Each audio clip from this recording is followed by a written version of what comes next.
The Italo Turkish or Turco-Italian War, Turkish, Trablusgarp Savaşı, Tripolitanian War, also known in Italy as Guerra di Libia, Libyan War, was fought between the Ottoman Empire and the Kingdom of Italy from September 29, 1911, to October 18, 1912. As a result of this conflict, Italy captured the Ottoman Tripolitania Vilayet province, of which the most notable sub-provinces, sanjaks, being Fezzan, Cyrenaica, and Tripoli itself.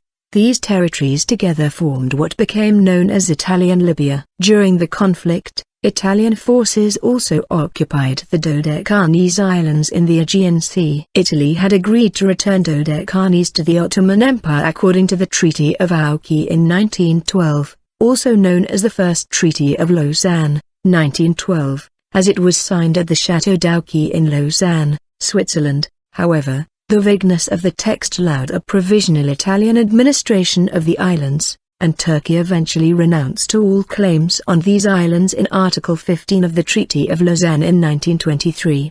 The Ottomans had to withdraw all their military forces and administrative agents from Libya according to Article 2 of the Treaty of Ouchy in 1912, per Article 22 of the Treaty of Lausanne in 1923. Although minor, the war was a significant precursor of the First World War as it sparked nationalism in the Balkan states. Seeing how easily the Italians had defeated the weakened Ottomans, the members of the Balkan League attacked the Ottoman Empire before the war with Italy had ended. The Italo Turkish War saw numerous technological changes, notably the airplane. On October 23, 1911, an Italian pilot, Captain Carlo Piazza, flew over Turkish lines on the world's first aerial reconnaissance mission, and on November 1, the first ever aerial bomb was dropped by Sottotenente Giulio Gavotti, on Turkish troops in Libya, from an early model of Etrich Taube aircraft. The Turks, lacking anti-aircraft weapons, were the first to shoot down an aeroplane by rifle fire. It was also in this conflict that the future first president of Turkey and leader of the Turkish War of Independence,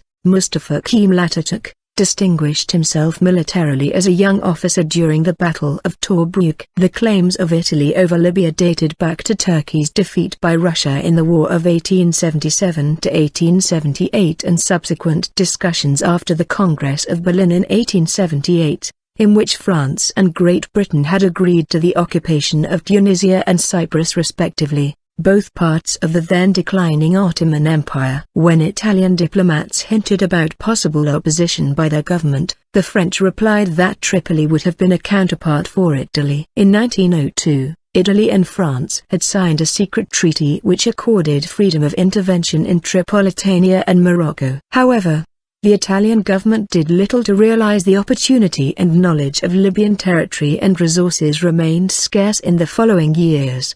The Italian press began a large-scale lobbying campaign in favor of an invasion of Libya. At the end of March 1911, it was fancifully depicted as rich in minerals, well-watered, and defended by only 4,000 Ottoman troops. Also, the population was described as hostile to the Ottoman Empire and friendly to the Italians. The future invasion was going to be little more than a military walk, according to them.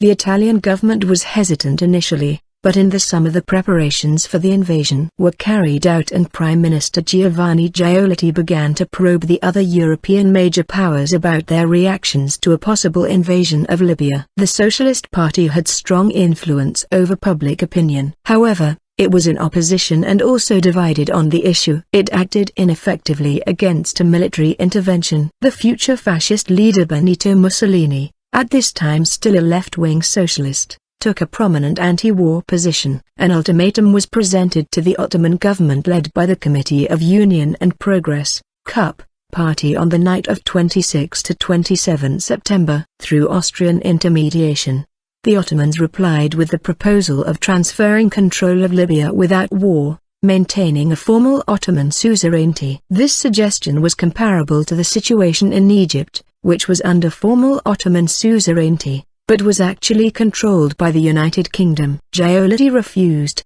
and war was declared on September 29, 1911. Despite the time it had had to prepare the invasion, the Italian Royal Army, Regio Esercito, was largely unprepared when the war broke out. The Italian fleet appeared off Tripoli in the evening of September 28, but only began bombarding the port on October 3. Citation needed: the city was conquered by 1,500 sailors, much to the enthusiasm of the interventionist minority in Italy. Another proposal for a diplomatic settlement was rejected by the Italians, and the Turks determined therefore to defend the province. The Turks did not have a full army in Trablusgarp, Libya. Many of the Ottoman officers had to travel there by their own means, often secretly, through Egypt, since the British would not allow Turkish troops to be transported en masse through Egypt. The Ottoman navy was too weak to transport troops by sea. The Turks organized local Arabs and Bedouins for the defense against the Italian invasion. Italian landing in Libya. The first disembarkation of Italian troops occurred on October 10. The Italian contingent of 20,000 troops was deemed sufficient to accomplish the conquest. At the time, Tobruk, Derna and Coms were easily conquered, but the same was not true for Benghazi. The first true setback for the Italian troops happened on October 23, when poor placement of the troops near Tripoli led them to be almost completely encircled by more mobile Arab cavalry, backed by some Turkish regular units. Citation needed: the attack was portrayed as a simple revolt by the Italian press, but it nearly annihilated much of the small Italian expeditionary corps. The corps was consequently enlarged to 100,000 men who had to face 20,000 Arabs and 8,000 Turks. The war turned into one of position. Even some of the earliest examples of utilization in modern warfare of armored cars and air power by the Italian forces had little effect on the initial outcome. However, the war was notable for the first military use of heavier-than aircraft. Capitano Carlo Piazza flew the first military reconnaissance flight on the 23rd of October 1911. A week later, Sottotenente Giulio Gavotri dropped 4 grenades on Tagera and Ain Zara in history's first aerial bombing. Trench phase. The Arabs and Turks, estimated at 15,000, made frequent attacks by day and night on the strongly entrenched Italian garrison in the southern suburbs of Benghazi. The 4 Italian regiments of infantry acted on the defensive and were supported by the San Marco and Agordat. The Italians rarely attempted a sortie. An attack of 20,000 Turkish and local troops was repulsed on November 30 with considerable losses. Shortly after this, the garrison was reinforced by the 57th Infantry Regiment from Italy. The battleship Regina Elena also arrived from Tobruk. During the night of December 14 and 15 the Turks attacked in great force, but were repulsed by aid of the fire from the ships. The Italians lost several field guns. At Derna the Turks and Arabs were estimated at 3,500, but they were being constantly reinforced and a general assault on the Italian position was expected. The Italian and Turkish forces in Tripoli and Cyrenaica were constantly reinforced. The withdrawal of the Turks into the interior enabled them to reinforce their troops considerably. The cost of the war was defrayed chiefly by voluntary offerings from Muslims. Turkish officers and men, weapons, ammunition, and all kinds of supplies were constantly sent across the Egyptian and Tunisian frontiers, notwithstanding their neutrality. The Italians occupied Sidi Barani on the coast between Tobruk and Solom to prevent contraband and troops from entering across the Egyptian frontier, while the naval blockaders guarded the coast and captured several sailing ships with contraband. Italian troops firing on the Turks in Tripoli, 1911. Successively Italian troops landed at Tobruk after a brief bombardment on December 4, 1911. Occupied the seashore and marched towards the hinterlands facing weak resistance. Small numbers of Turkish soldiers and Libyan volunteers were later organized by Captain Mustafa Kemal Atatürk. The small December 22 Battle of Tobruk resulted in Mustafa Kemal's victory. With this achievement, he was assigned to Derna War Quarters to coordinate the field on March 6, 1912. The Libyan campaign ground to a stalemate by December 1911. On the 3rd of March 1912, 1,500 Libyan volunteers attacked Italian troops who were building trenches near Derna. The Italians, who were outnumbered but had superior weaponry, held the line. A lack of coordination between the Italian units sent from Derna as reinforcements and the intervention of Turkish artillery threatened the Italian line, and the Arabs attempted to surround the Italian troops. Further Italian reinforcements, however, were able to stabilize the situation, and the battle ended in the afternoon with an Italian victory. On September 14, the Italian command sent 3 columns of infantry to disband the Arab-Turkish camp near Derna. The Italian troops occupied a plateau, interrupting Turkish supply lines. 3 days later, the Turkish commander, Enver Bey, attacked the Italian positions on the plateau. The larger Italian fire drove back the Turkish soldiers, who were surrounded by a battalion of Alpini and suffered heavy losses. A later Turkish attack had the same outcome. Citation needed. After that, operations in Cyrenaica ceased until the end of the war. Although some elements of the local population collaborated with the Italians, counterattacks by Turkish soldiers with the help of local troops confined the Italian army to the coastal region. In fact, by the end of 1912 the Italians had made little progress in conquering Libya. The Italian soldiers were, in effect, besieged in 7 enclaves on the coasts of Tripolitania and Cyrenaica. The largest of these, at Tripoli, extended barely 15 kilometers, 9.3 miles, from the town. Naval warfare. At sea, the Italians enjoyed a clear advantage. The Italian navy had 7 times the tonnage of the Ottoman navy and was better trained. In January 1912, the Italian cruiser Piemonte, with the Soldati Artigliere-class destroyers Artigliere and Garibaldino, sank 7 Turkish gunboats, Antab, Bafra, Goksedag, Kastamonu, Muha, Ordu and Rifahai, and a yacht, Sipka, in the Battle of Confuta Bay. Successively the Italians blocked and damaged the main ports of Yemen. Then, on 24 February, in the Battle of Beirut, 2 Italian armored cruisers attacked and sank an Ottoman casemate corvette and 6 lighters, retreated, then returned and sank an Ottoman torpedo boat. The Avenilo alone suffered 58 killed and 108 wounded. By contrast, the Italian ships not only took no casualties, but no direct hits from the Ottoman warships at all. Italy had feared that the Ottoman naval forces at Beirut could be used to threaten the approach to the Suez Canal. The Ottoman naval presence at Beirut was completely annihilated and casualties on the Ottoman side were heavy.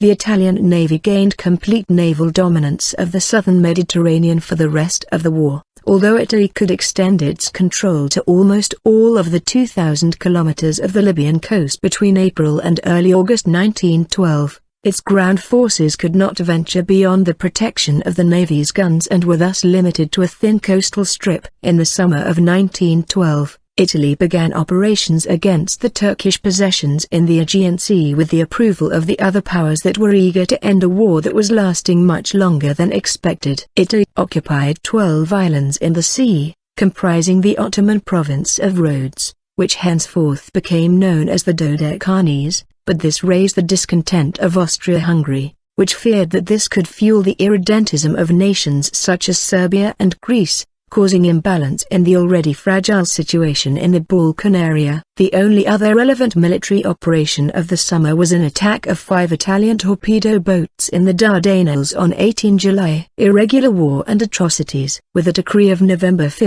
1911, Italy declared its suzerainty over Libya. Although it controlled the coast, many of the Ottoman troops were not killed in battle and nearly 6,000 remained to face an army of nearly 140,000 Italians. So, the Ottomans started using guerrilla tactics. Indeed, some young Turks officers, like Kemal Atatürk, reached Libya and helped organize a guerrilla war with local mujahideens. Many local Arab Muslims joined forces with the Turks because of their common faith against the Christian invaders and started a bloody guerrilla warfare. Italian authorities adopted many repressive measures against the rebels, such as public hanging as a retaliation for ambushes. On October 23, 1911, nearly 500 Italian soldiers were massacred with cruelty at Cyrenaica in the outskirts of Tripoli. As a consequence, in the next day during the 1911 Tripoli massacre, Italian troops systematically murdered hundreds of civilians by moving through the local homes and gardens one by one, including setting fire in the fighting to a mosque with 100 refugees inside. Although Italian authorities attempted to keep their news of the massacre from getting out, the incident soon became internationally known. and successively started to show photos of the massacred Italian soldiers at Cyrenaica in order to justify their revenge. Treaty of Lausanne. Turkish and Italian delegations at Lausanne. From left to right, seating, Pietro Bertolini, Mehmet Nabi Bey, Guido Fusinato, Rumbergla Fareddin, and Giuseppe Volpi. Italian diplomats decided to take advantage of the situation to obtain a favorable peace deal. On October 18, 1912, Italy and the Ottoman Empire signed a treaty in Ouchy near Lausanne, the First Treaty of Lausanne. The main provisions of the treaty, often also called Treaty of Ouchy to distinguish it from the 1923 Treaty of Lausanne, were as follows. The Ottomans would withdraw all military personnel from Trablusgarp and Benghazi Vilayets, Libya, but in return, Italy would return Rhodes and the other Aegean islands it held back to the Turks. Trablusgarp and Benghazi Vilayets would have a special status, and a naib, regent, and a qadi, judge, would represent the caliph. Before the appointment of these qadis and naibs, the Ottomans would consult the Italian government. The Ottoman government would be responsible for the expenses of these qadis and naibs. Aftermath. Italian Alpini and Libyan corpses after the attack against Ridotta Lombardia. The invasion of Libya was a costly enterprise for Italy. Instead of the 30 million lira a month judged sufficient at its beginning, it reached a cost of 80 million a month for a much longer period than was originally estimated. Citation needed. The war cost Italy 1.3 billion lira, nearly a billion more than Giovanni Giolitti estimated before the war. This ruined 10 years of fiscal prudence. After the withdrawal of the Ottoman army, the Italians could easily extend their occupation of the country, seizing East Tripolitania, Guardames, the Jbala and Fezzan with Mosul during 1913. The outbreak of the First World War with the necessity to bring back the troops to Italy, the proclamation of the jihad by the Ottomans and the uprising of the Libyans in Tripolitania forced the Italians to abandon all occupied territory and to entrench themselves in Tripoli, Derna, and on the coast of Cyrenaica. The Italian control over much of the interior of Libya remained ineffective until the late 1920s, when forces under the generals Pietro Badoglio and Rodolfo Graziani waged bloody pacification campaigns. Resistance petered out only after the execution of the rebel leader Omar Mukhtar on September 15, 1931. The result of the Italian colonization for the Libyan population was that by the mid-1930s it had been cut in half due to emigration, famine, and war casualties. The Libyan population in 1950 was at the same level as in 1911, approximately 1.5 million in 1911. Because of World War I, the Dodecanese remained under Italian military occupation. According to the 1920 Treaty of Sevres, which was never ratified, Italy was supposed to cede all the islands except Rhodes to Greece, in exchange for a vast Italian zone of influence in southwest Anatolia. However, the Greek defeat in the Greco-Turkish War and the foundation of modern Turkey created a new situation that made the enforcement of the terms of this treaty impossible. In Article 15 of the 1923 Treaty of Lausanne, which superseded the 1920 Treaty of Sevres, Turkey formally recognized the Italian annexation of the Dodecanese. The population was largely Greek, and by treaty in 1947 they became part of Greece.